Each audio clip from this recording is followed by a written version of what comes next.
জুলাই আগস্টের গণবিপ্লবে আমরা বাংলাদেশ জাতীয়তাবাদী ছাত্রদলের নির্দেশে এবং তারেক রহমানের নির্দেশে আমরা সাভার পৌরসভা ছাত্রদল আমরা সাভারের রেডিও কলোনি জাহাঙ্গীরনগর থানা স্ট্যান্ড আমরা ব্যাপক আন্দোলন আমরা গড়ে তুলি এবং আমাদের এই দাবিটি ছিল ন্যায্য দাবি। আমরা সাধারণ শিক্ষার্থীদের পাশে থেকে আমরা আন্দোলন সংগ্রাম আমরা পরিচালনা করি।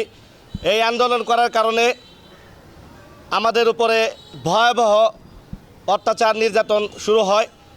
এই আন্দোলনে অংশগ্রহণ করার কারণে একজন ছাত্রদলের কর্মী হিসাবে আমার বাড়িঘর ভাঙচুর করা হয়, মিথ্যা মামলা দেওয়া হয় এবং বাড়িঘর লুটপাট করা হয়।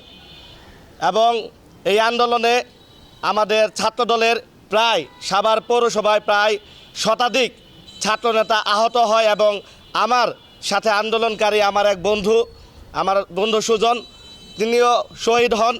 এবং আমি যখন আন্দোলন করি আমার সামনেই বিভিন্ন জনকে আহত এবং শহীদ হতে দেখেছি।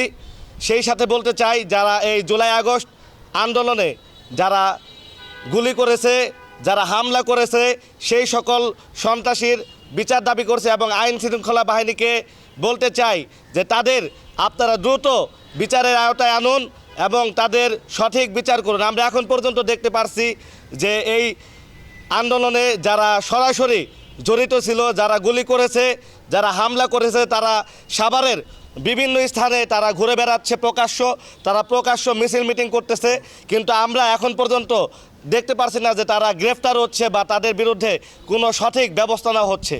এই রকম জুলাই আগস্ট আন্দোলনে আমরা বিগত দিনেও আমরা বিএনপি ছাত্রদল আমরা মানুষের জন্য রাজপথে আমরা থেকেছি, আমরা আন্দোলনকে সংগঠিত করেছি এবং ফ্যাসিস্ট বিরোধী আন্দোলনে বাংলাদেশ জাতীয়তাবাদী ছাত্রদল সবসময়ই অগ্রণী ভূমিকা পালন করেছে। শুধু জুলাই না, আমরা জুলাইকে বিক্রি করি না।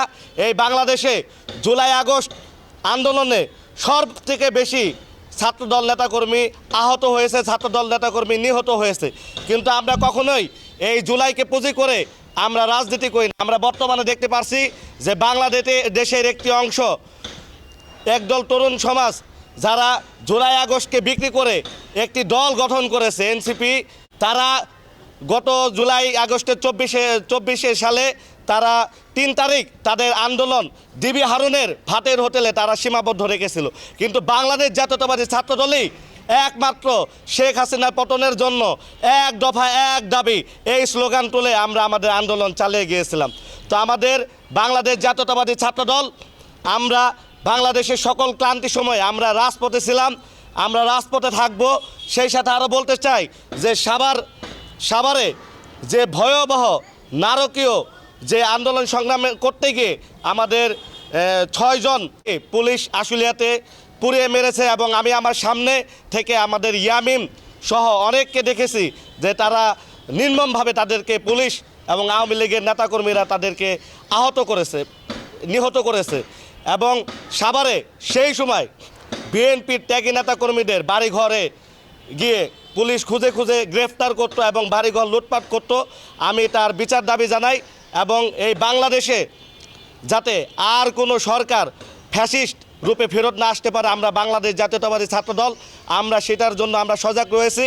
এবং এই জুলাই আগস্টের মতো বাংলাদেশে বৈষম্য বিরোধী এবং ফ্যাসিস্ট বিরোধী যে কোনো আন্দোলনে ইনশাল্লাহ আমরা বাংলাদেশ জাতীয়তাবাদী ছাত্রদল আমরা অগ্রণী ভূমিকা রাখব।